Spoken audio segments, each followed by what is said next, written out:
นี่คือภาพน้ำพุงวัดตะงอยแห่งเลยก่อนน้ำมันหลายได้มาตะก่อนน้ำลายได้มาวันนี้น้ำแห้งได้วันนี้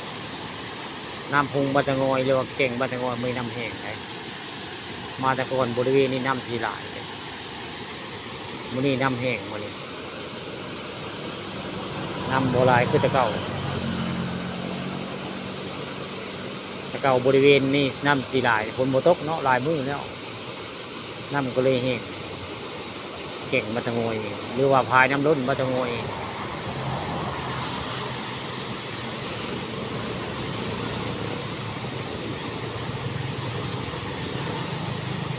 สมัยผู้ใหญ่บ้านกำนันเพิ่น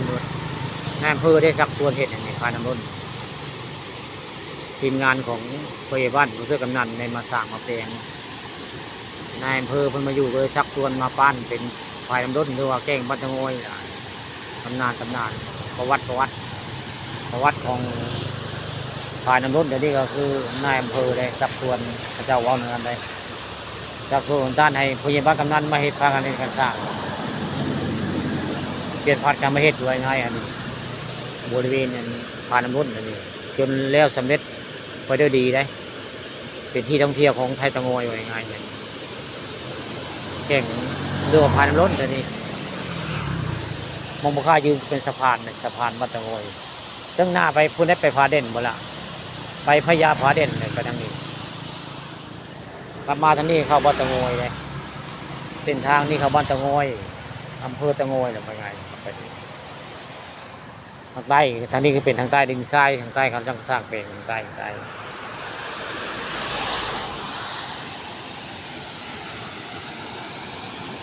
มื้อนี้พาน้ำล้นมื้อนี้น้ำโบราณได้เป็นโบราณคือตะเก้าน้ำสีลายได้บ่มีคนมาตึกป่ามื้อนี้ปกติถ้าน้ำลายนี่คนสิมาตึกป่าสิมีมายิงมาตึกป่าประจำหมู่นี้มามื้อนี้น้ำมันแห้งเนาะบ่มีคนนะมื้อนี้บ่มีคนมาตึกป่าบริเวณพาน้ำล้นบ้านตะงอยบ่มีได้แต่มีผู้ชายผู้นึงได้มานั่งโผล่เข้าอยู่ทางใต้จับไผ่มานั่งเบิ่งน้ำตูนง่ายๆมานั่งเบิ่งน้ำตูน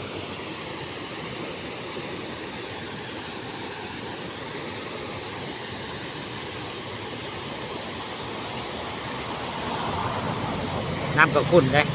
น้ำบ่ใสมื้อนี้บริเวณน้ำพุงมาตะงอยไม่น้ำขุ่นน้ำบ่ใส